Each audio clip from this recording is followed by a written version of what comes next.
The Assembly will now hear an address by His Excellency Mikhail Saakashvili, President of Georgia.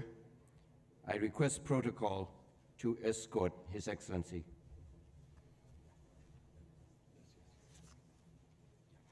On behalf of the General Assembly, I have the honor to welcome to the United Nations His Excellency Mikhail Saakashvili, President of Georgia, and to invite him to address the Assembly.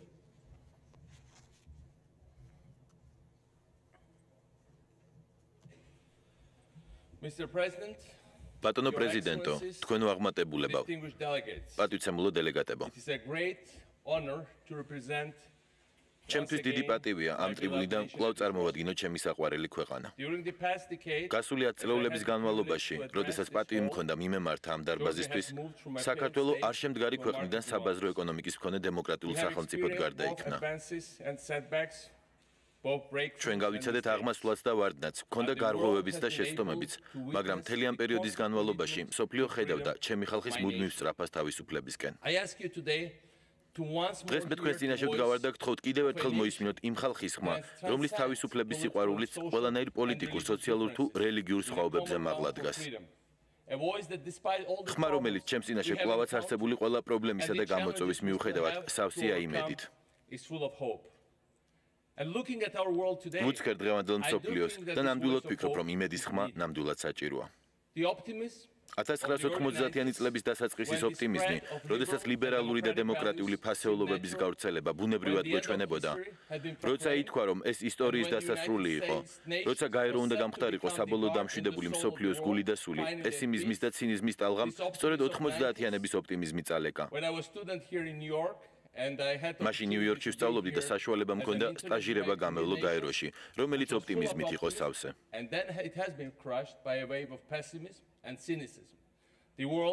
სოფლიოში მშვიდობა არ დაისადგურა, გაერო კი არ გახდა გაერთიანებული ერების გული და სული.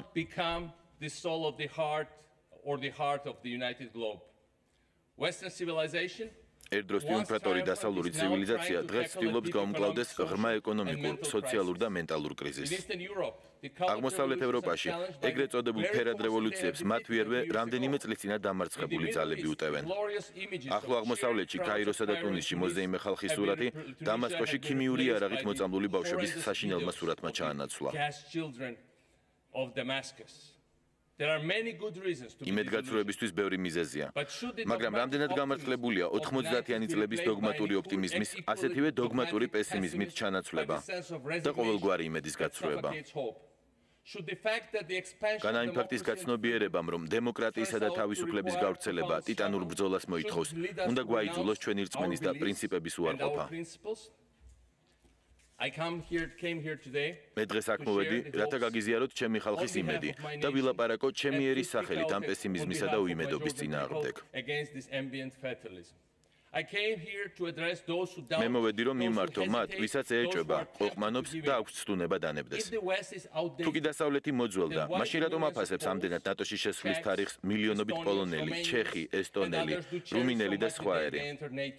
და რატომ აკაკუნებს მილიონობით ქართველი, უკრაინელი, მოლდოველი თუ სხვა ევროპის კავშირის კარზე?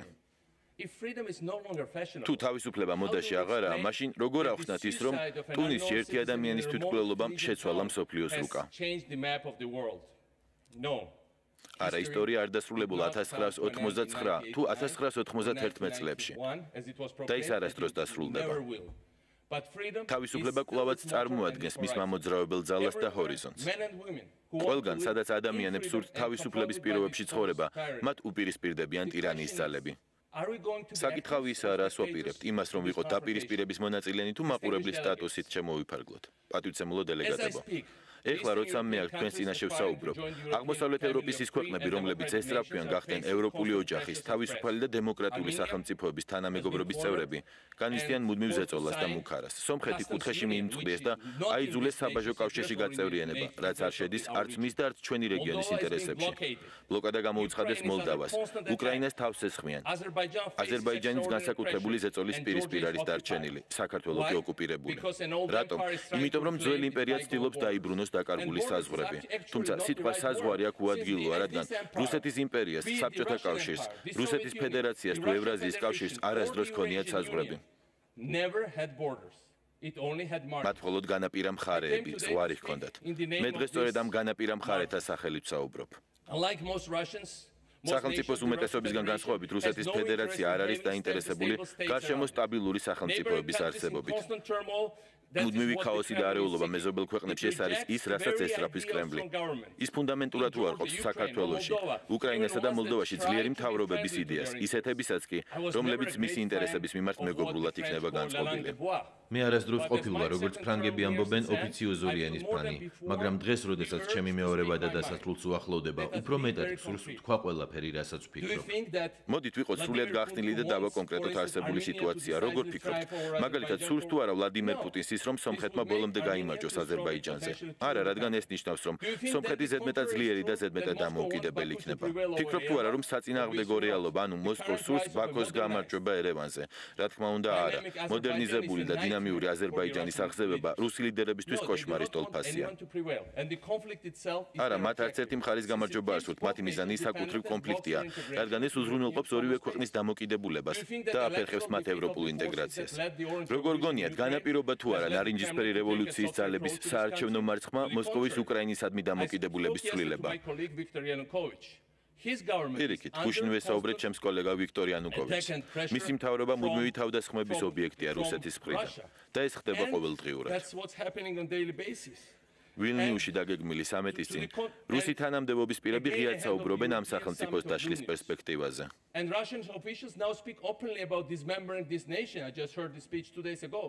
როგორ გონიათ, არის თუ არა კრემლი მზად განიხილოს აფხაზეთის და სამხრეთ ოსეთის დეოკუპაციის საკითხი დღეს, როდესაც მთავრობა უკვე შეიცვალა თბილისში, სულაც არა.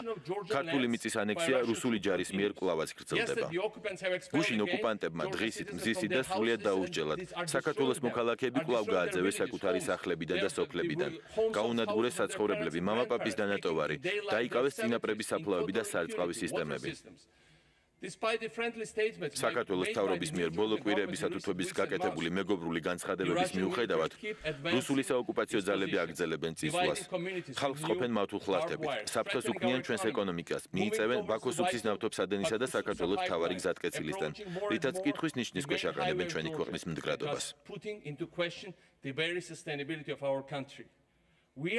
ჩვენ ერთ-ერთი ვართ იმ რამდენიმე ქვეყანას შორის და ეს მიამაყება, რომელმაც გაუძლო რუსეთის ფართომასშტაბიან შემოტევას. ჩვენ ასევე ვართ ერთადერთი ქვეყანა, რომელმაც შეინარჩუნა სახელმწიფოებრიობა, დამოუკიდებლობა და გადარჩა. მიუხედავად იმისა, რომ თავს დაგვესხა 10,000 კაციანი ძლიერი რუსული არმია. მათ დაგბომბეს 200 თვითმფრინავით, შემოგვიტიეს შავი ზღვის ფლოტით და ათობით ათასი დაქირავებული მებრძოლით. ყველაფერ ამას გაუძლო ჩვენმა დამოუკიდებლობამ და სახელმწიფოებრიობამ. მოდით ნუ ღარ დავაყენებთ რისკის ქვეშ მშვიდობას. ჩვენ გადავრჩით, რადგან ვიყავით ერთიანი და ჩვენს გვერდით იდგა მსოფლიო.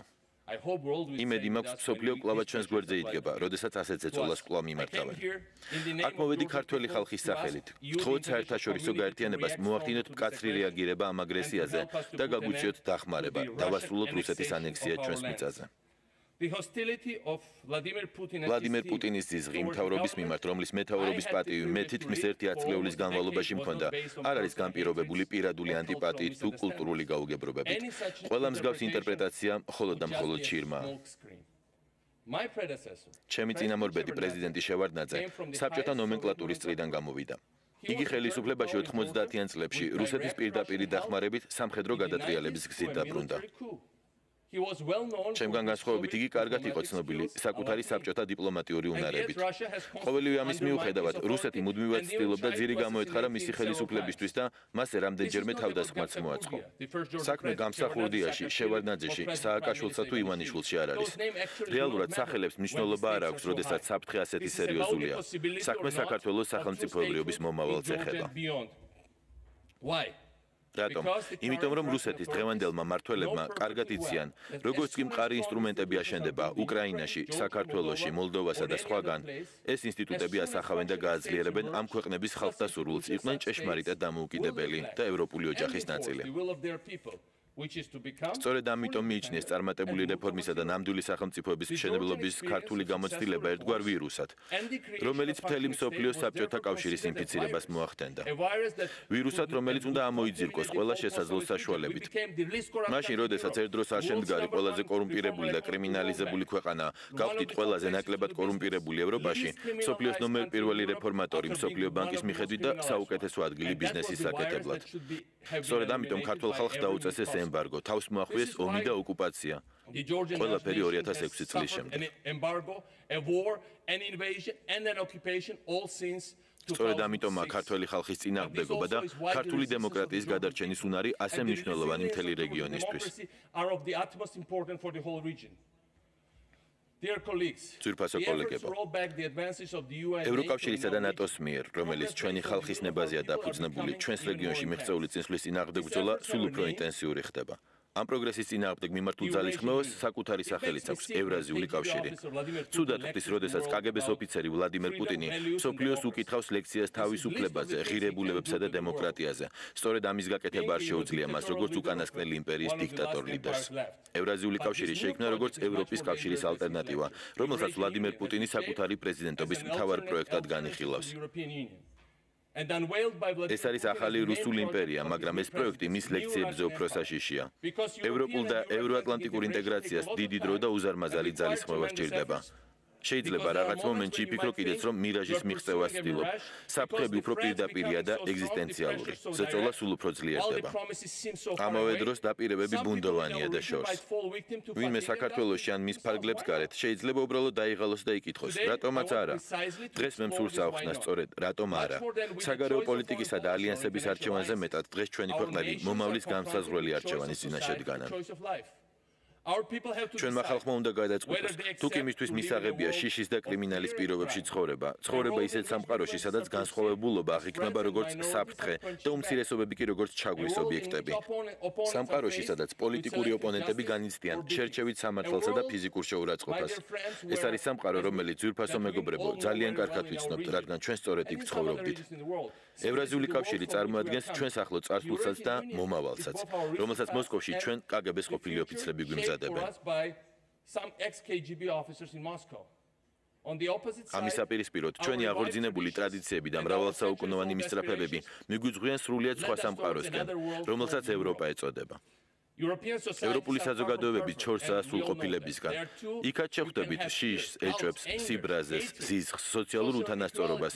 მაგრამ ამავე დროს იქ მერიტოკრატია ნეპოტიზმზე მაღლა დგას. საზოგადოებრივი ცხოვრების ფუნდამენტი კი ტოლერანტობაა. ამჟამინდელი ოპონენტები მომავალი მინისტრები არიან, რომლებსაც არც ციხეში სვავს ვინმე და არც ფიზიკურად უსწორდება. თუკი ამგვარად შევხედავთ, ჩვენი რეგიონის ხალხისთვის არჩევანი იმდენად აშკარაა, რომ კრემლის ზოგიერთმა სტრატეგმა, რომელიც საკუთარ თავს პოლიტტექნოლოგებს უწოდებენ, გადაწყვიტა საერთოდ გააუქმოს სიმართლე და უფრო მძაფრად გაავრცელონ 1000 გვარი სიცრუე საქართველოში, უკრაინაში, მოლდოვაში თუ სხვაგან. ჩვენ ქვეყნებში ისინი მეხუთე კოლონების საშუალებით ნერგავენ სტერეოტიპს, რომლის ფარგლებში ევროპის კავშირი გაიგივებულია ოჯახის ფასეულობების, ეროვნული ტრადიციების დამანგრევლებთან, განსხვავებული სექსუალური ორიენტაციის თავსმოხვევასთან და ტრადიციული რელიგიის განადგურებასთან. უცნაურია, მაგრამ ბოლო თვეების განმავლობაში კიევში, თბილისსა თუ კიშინიოვში ყველა მოსკოვში დაწერილი ერთი და იგივე მახინჯი ჰანგები გვესმის. გვესმის, რომ თითქოს ჩვენი ტრადიციები იმსხვრება დასავლეთის გავლენის გამო, რომ ეკლესიები გადაიქცევა დისნეილენდებად და რომ ქრისტიანულ დღესასწაულებს გეი პარადებით ჩაანაცვლებენ და რომ ჩვენი მართლმადიდებლური იდენტობა საფრთხეშია. და ბოლოს, ვითომაც არაფერი გვესმის, რომ ყოფილ ბატონებთან გვაერთიანებს საერთო პატივისცემა წესიერებისა და ტრადიციების მიმართ. ნუ თუ მართლა ასეთი გულუბრყვილოები ვართ, რომ დავიჯეროთ ეს ტყუილები, როგორც წინათაობები იჯერებდნენ და საშუალება მივცეთ მოსკოვს წაგვართვას ჩვენი სუვერენიტეტი. ნუ თუ შეგვიძლია ასე უსამართლო ვიყოთ ჩვენი წინაპრების მიმართ და ვიფიქრებთ, რომ მათ პატივი მიეგებათ მხოლოდ იმ შემთხვევაში, თუ თავს დავესხმებით რომელიმე მეჩეთს. ნუ თუ ასე არ ვიცნობთ საკუთარ ისტორიას, რომ დავუშვათ მისი უსასრულოდ გამეორება. როცა ჩვენ ვისმენთ რუსი იმპერიალისტების მიერ ნამღერ მართლმადიდებლური ზმობის ყალბ-მუსიკას, რატომ არ შეგვიძლია გავიგონოთ მათ მიერვე მოკლული პატრიარქის კირიონის, ან ნაწამები კათალიკოს პატრიარქის ამბროსი ხელაიას მარადიული ხმა.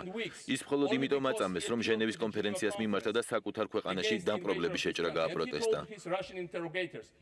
მან დაკითხვაზე ეს სიტყვების წარმოთქვა შეგიძლიათ ჩემი სხეული და ხორცი წამართვა ჩავართვათ, მაგრამ სულს ვერაფერს უზამთ.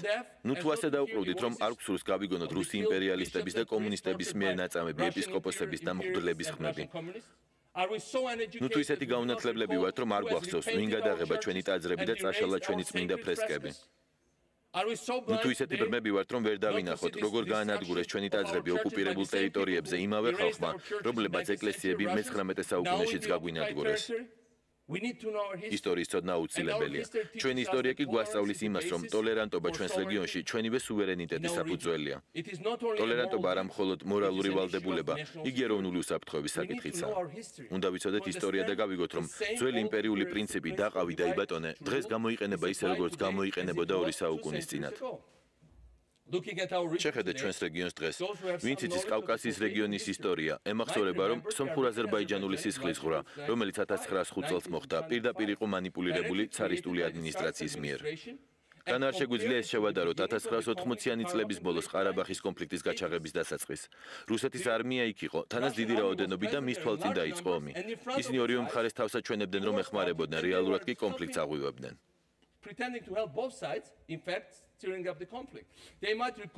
ვინც იცის ისტორია ადვილად გაიხსენებს, ისევე როგორც ვიხსენებ მე, აფხაზეთში ომის დაწყებას 90-იანი წლების დამდეგს, როდესაც ქართული ნახევრად გასამხედროებული ფორმირებები იარაღს იღებდნენ იმავე რუსული ჯარისგან, რომელიც ბომბავდა ჩვენს ტერიტორიას. თავის მხრივ მოუძღოდა, ხელმძღვანელობდა, ეხმარებოდა აფხაზურ ფორმირებებსა და ჩეჩენ-დაქირავებულ მებრძოლებს, რომ ჩაეკლათ სამხრეთ და ჩრდილოეთ კავკასიის ხალხების ყოველგვარი სოლიდარობის გრძნობა. ეს ხდებოდა ზუსტად ისე, როგორც 100 წლით ადრე, როდესაც ქართველი ოფიცრები იგზავნებოდნენ ჩეჩენი, ინგუში და დაღესტნელი ხალხების წინააღმდეგ რუსეთის ომებში ბრძოლის წინა ხაზზე. შეგვიძლია ისტორიის სხვადასხვა მონაკვეთებში თუ სხვა პერიფერიულ ქვეყნებს გადავხედავთ, მაგალითად პოლონეთს და უკრაინას, და ზუსტად იგივე სურათს გადავაწყდებით. იმპერია ცეცხლთუნთებდა დამონებულ ხალხებს შორის ურთიერთობებს და ყოფდა მათ ფანატიკური ანტაგონიზმის კედლით. ასეთი მიდგომა ამართლებდა. კიდევ უფრო სამწუხაროა ის, რომ იგი დღესაც მუშაობს. ბატონებო და ქალბატონებო, პატივცემულო დელეგატებო, ევროპის კავშირი, ბოლო ათწლეულების ყველაზე დიდი პოლიტიკური წარმატება, აგებულია 3 საყრდენზე, რომლითაც 3 უარყოფად შეგვიძლია უწოდოთ. პირველი, რადიკალური ნაციონალიზმის უარყოფა, რომელმაც ევროპა ორჯერ მიიყვანა კოლექტიური თვითმკვლელობის ზღვარზე, 2 მსოფლიო ომის სახით და ნაციზმის საშინელებებამდე.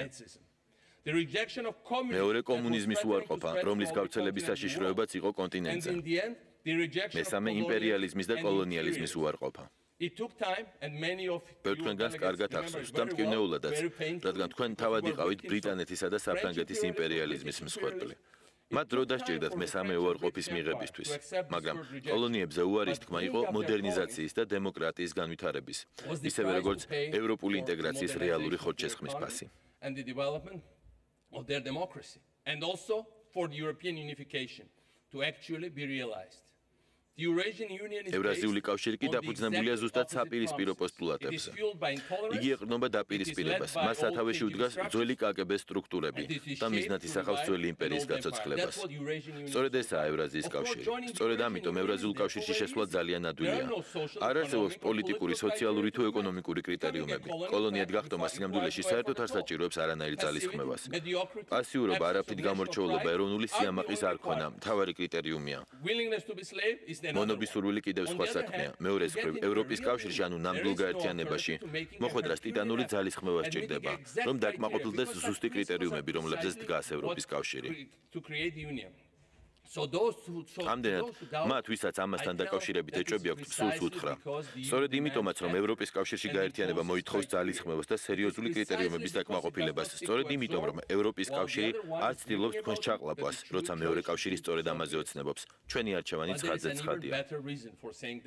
ამავე დროს ამ არჩევანის სიცხადის გასამყარებლად უკეთესი არგუმენტიც არსებობს, კერძოდ ის, რომ რუსული პროექტი განწირულია წარუმატებლობისთვის.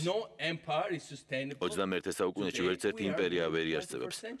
მით უმეტეს რუსული, რომელიც იმპერიათა სამყაროში უკანასკნელ ანაქრონიზმს წარმოადგენს. თუ ჩვენ გადავხედავთ ისტორიას, ბრიტანეთმა და საფრანგეთმა კოლონიები დაკარგეს არა მხოლოდ იმიტომ, რომ კოლონიები იბრძოდნენ დამოუკიდებლობისთვის, არამედაც იმიტომ, რომ პარიზსა და ლონდონში აღარ სჯეროდათ იმპერიის. ეს იმპერიები ეჭქვეშ დადგა როგორც პერიფერიაში, ისე ცენტრში, სწორედ ასე ხდება ამჟამად რუსეთში. იმპერიული ოცნების უარყოფა, როგორც ნახეთ, ჯერ პერიფერიებზე ხდება, მაგრამ მთავარი ისაა, რომ იმპერიას უარყოფენ ცენტრშიც. ამგვარი უარყოფა თავს ავლენს არა მხოლოდ სახალხო პროტესტში, ან სულაც რუსეთის დიდ ქალაქებში ოპოზიციის მზარდ მხარდაჭერაში. ეს უარყოფა უპირველესად რუსული ელიტების მხრიდან პუტინის ამ პროექტის მიმართ ცინიკურ დამოკიდებულებაში ვლინდება. სწორედ იმ ხალხს აღწამს ამ პროექტის, რომელიც უნდა ემსახუროს მას. ამგვარად, როგორც განაპირა ქვეყნებში, ისე ცენტრში უარყოფის შედეგად იმპერიალისტური გზა ჩიხში შედის. ევრაზიული კავშირი კი კრახს განიცდის. რუსეთი ჩამოყალიბდება სახელმწიფოდ, რომელსაც პერიფერიების ნაცვლად ექნება ნამდვილი საზღვრები. ის იქნება ნამდვილი ქვეყანა ნამდვილი საზღვრებით. სწორედ ამის შემდეგ დაიწყებს იგი მეზობლებთან სტაბილური ურთიერთობების ჩამოყალიბებას. სწორედ ამის შემდეგ ჩაანაცვლებს თანამშრომლობა დაპირისპირებას. ეს მოხდება უფრო სწრაფად, ვიდრე ბევრ ადამიანს გონია. აქედან იხეირებენ განაპირა ქვეყნები, მაგრამ ყველაზე მეტად ამით რუსი ხალხი მოიგებს. ეს მოხდება იმიტომ, რომ რუსეთის მოქალაქეთა იმ თაობისთვის, რომელიც მსოფლიოში ინტერნეტის ერთ-ერთი ყველაზე აქტიური მომხმარებელია, იმპერიული პროექტი აბსურდია. ეს მოხდება იმიტომ, რომ ეთნიკური დისკრიმინაცია, რომელიც რუსეთის ტერიტორიაზე არსებობს, ვერ მოახდენს კონსოლიდირებას და ვერ გახდის რუსეთს ერთიან სახელმწიფოს. ნავთობისა და გაზის უსასრულო რესურსებით განპირობებულ შემოსავალს საფრთხეს უქმნის ფიქლის გაზისა და ნავთობის მოპოვების პერსპექტივა. ფიქლის გაზის რევოლუცია ნამდვილად უთხრის მსოფლიოს უკანასკნელ ავტორიტარულ იმპერიას.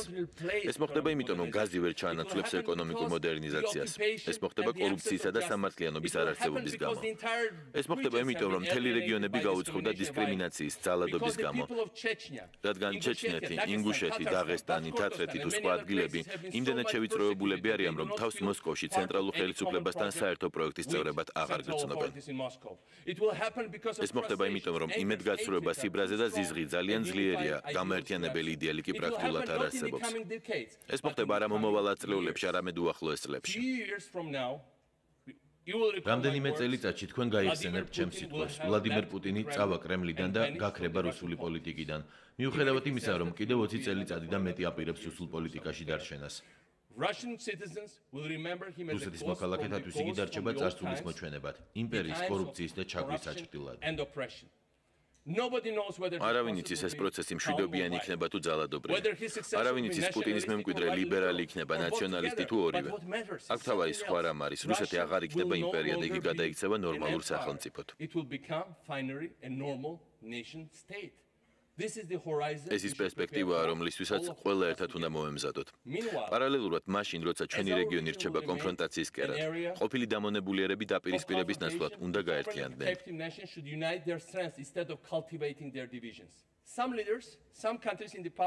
წარსულში ზოგიერთ ლიდერებსა და ქვეყნებს, მაგალითად იოსებ პილსუდსკის პოლონეთს, რომელიც ყველა ჩაგრულერს პოლონეთის თავისუფლების დროშის ქვეშ იხმობდა.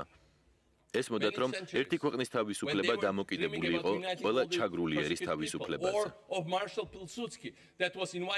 თუმცა, არასდროს ჩვენ წინაპრებს არ უხეირიათ ისეთი დიდი ძალისგან, რომელსაც კარგად ესმის საკუთარი სტრატეგიული ინტერესი. შენარჩუნდეს ჩვენი სუვერენიტეტი, ეს ძალა კი არის ევროპის კავშირი.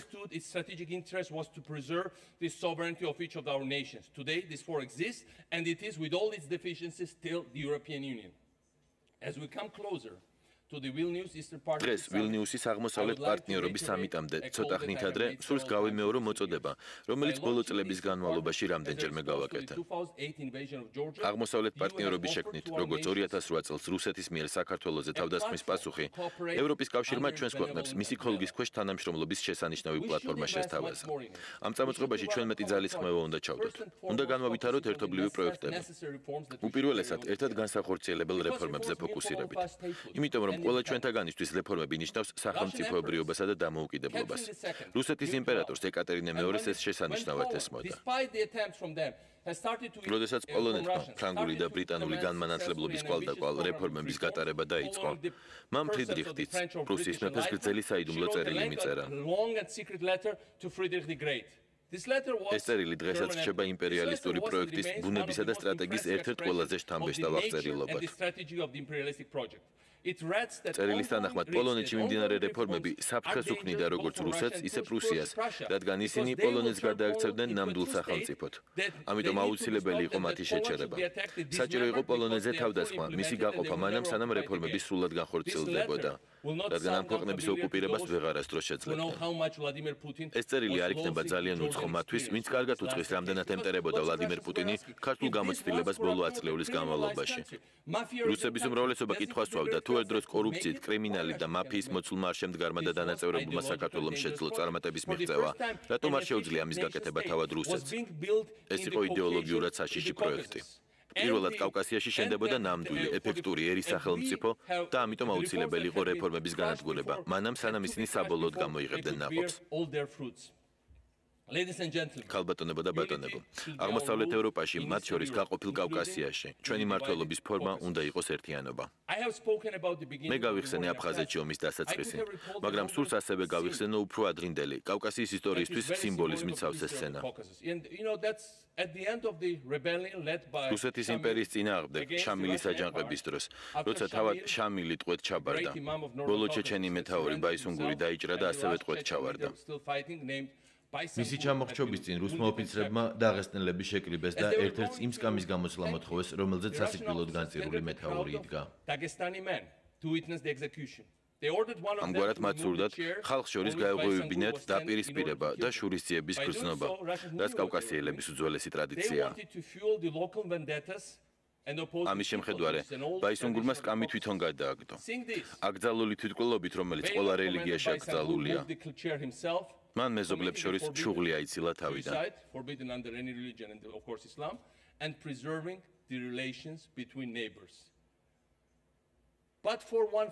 ამ ერთი წარუმატებლობის ფონზე, რამდენჯერ გამართლებია იმპერიას კავკასიელებს შორის შუღლის ჩამოგდების ტაქტიკა. ეს უნდა დასრულდეს.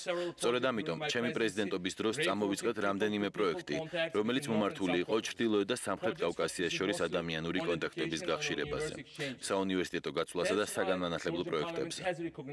ამიტომ აღიარა საქართველოს პარლამენტმა ჩერქეზი ხალხის გენოციდი, რომელიც ბევრისთვის ისტორიის უცნობ ფურცელს წარმოადგენს. მთელი ერი ამოხოცეს, რადგან მათი მიწა რუსებს სჭირდებოდათ. ჩვენ უნდა განვაგრძოთ ეს მცირე ძალისხმევა. აუცილებელია მოვემზადოთ იმ დროისთვის, როცა იმპერია ჩამოიშლება, რათა მისი ზიზღის მემკვიდრეობა სწრაფად იყოს დაწლეული. სწორედ ამიტომ ჩვენ როგორც საქართველოს მოქალაქეები უნდა მოვემზადოთ იმ დროისთვის, როცა რუსეთის ჯარები დატოვებენ ჩვენს ოკუპირებულ ტერიტორიებს, ცხინვალსა და სოხუმს. უნდა მოვემზადოთ, რომ ხელგაშლილად უკან მივიღოთ ჩვენი აფხაზი და ოსი თანამოქალაქეები, არა როგორც ჩვენი მტრები, არამედ დები და ძმები. ჩვენ უნდა მოვემზადოთ, რომ დევნილებად ქცეული 9 მილიონი ქართველი და სხვა ეთნიკური წარმომავლობის ადამიანი დაუბრუნდეს მიტოვებულ სახლებს. იმიტომ რომ ეს დრო უფრო მალე დადგება, ვიდრე გგონია. უფრო ადრე რამდენიმე წელიწადში. ქალბატონებო და ბატონებო, ჩემი მეორე საპრეზიდენტო ვადის დასასრულს მინდა ვიამაყო იმ მიღწევებით, რომელთაც საქართველომ ამ პერიოდში მიაღწია. ჩვენ საქართველო პირდაპირი გაგებით წყვილადიდან გამოვიყვანეთ. ჩვენ საქართველოს საჯარო სამსახურს შევძინეთ უპრეცედენტო გამჭვირვალობა. ჩვენი შვილები დავაბრუნეთ სკოლებში, რომლიდანაც გამდევნეთ ბანდები. ჩვენი ქვეყანა ევროპულ ოცნებას დაუახლოვეთ მეტად ვიდრე ოდესმე. ჩვენ დაუღალავად მუშაობდით ტოლერანტობის სულისკვეთების ასაღორძინებლად, რომელიც ჩვენს ქვეყანას წარსული დიდების დროს ყოველთვის წინ უძღოდა. ჩვენ ბევრი კარგი რამ გავაკეთეთ, როდესაც ხელისუფლებაში მოვედი. ყველაზე ახალგაზრდა პრეზიდენტი ვიყავი მსოფლიოში. ამიტომ, როგორც ნებისმიერ ლიდერს მეც მესმის, რომ ზოგიერთი რამ ძალიან დიდი საფასური შედეგად გაკეთდა. ჩვენი გამოუცდელობის გამო. ჩვენს ნაჩქარ მცდელობებში, რომ დაგვემყარებინა ახალი რეალობა, რომელიც პასუხს გასცემდა შიდა და გარე საფრთხეებს, შეცდომებიც დაუშვით და გზებიც მოვჭერით. ზოგჯერ ძალიან შორს წავედით, ზოგჯერ კი არასაკმარისად შორს. მე სრულად ვიღებ პასუხისგებლობას ყველა ნაკლოვანებაზე და გულთან ახლოს მიმაქვს ყველა იმ ადამიანის აზრი, რომელიც მიიჩნევს, რომ საკმარისად ვერ იხეირა ჩვენს მიერ გაწეული სამუშაოთი, ან ვინც თავს ჩვენი რადიკალური მეთოდების მსხვერპლად თვლის. სურს მივმართო საქართველოს ყველა მოქალაქეს, ვინც მხარს უჭერდა ჩვენს პროექტს, პოლიტიკასა და პარტიას, და მათაც, ვინც უარყოფდა მათ. თუ რაოდენ ამაყი ვარ მათი მოწიფულობით და სიმამაცით, რაოდენ მოგძალებით უცქერ მათ მიერ გაღებულ მსხვერპლს და ძალისხმევას. ჩვენ დავპირდით ამ პროექტს, მაგრამ არ გვითხოვს, რომ მისი განხორციელება მარტივი იქნებოდა. სურს ვუთხრა მათ, რომ ისინი ყოველთვის უნდა დარჩნენ ერად, რომელსაც თავისუფლების და ღირსების სიყვარული აერთიანებს. ჩვენ ვართ და უნდა დავჭეთ ჩვენი ჯარისკაცების მიერ ავღანეთში გაღებული მსხვერპლის მიმართ უდიდესი მოწიწებით გაერთიანებულ ერად. ერად, რომელიც იზიარებს ჭირსაც, როცა იკარგება ჯარისკაცის სიცოცხლე და ამაყობს მათი სიმამაცით. A nation sharing the same sorrow when they lose their lives and taking the same pride in their bravery. We are the nation that are proud. ჩვენ ვართ ერი, რომელიც ამაყობს თავისი ჯარისკაცებით. ისინი წინაღუდგენ 100 ჯერ უფრო მრავალრიცხოვან რუს დამპყრობლებს და მოგცეს დრო სოფლიოსთან ერთად მოგვეხდინა მობილიზება და დაგვეცვა ჩვენი დამოუკიდებლობა, რაც მე-20 საუკუნეში ჩვენზე დიდმა ქვეყნებმა ვერ შეძლეს.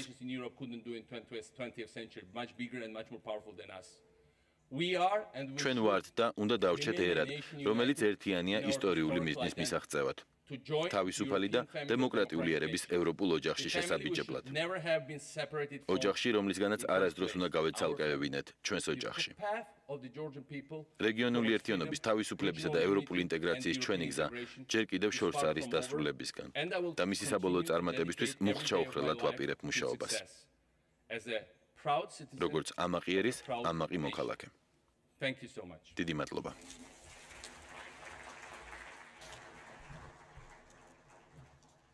On behalf of the General Assembly, I wish to thank the President of Georgia for the statement just made.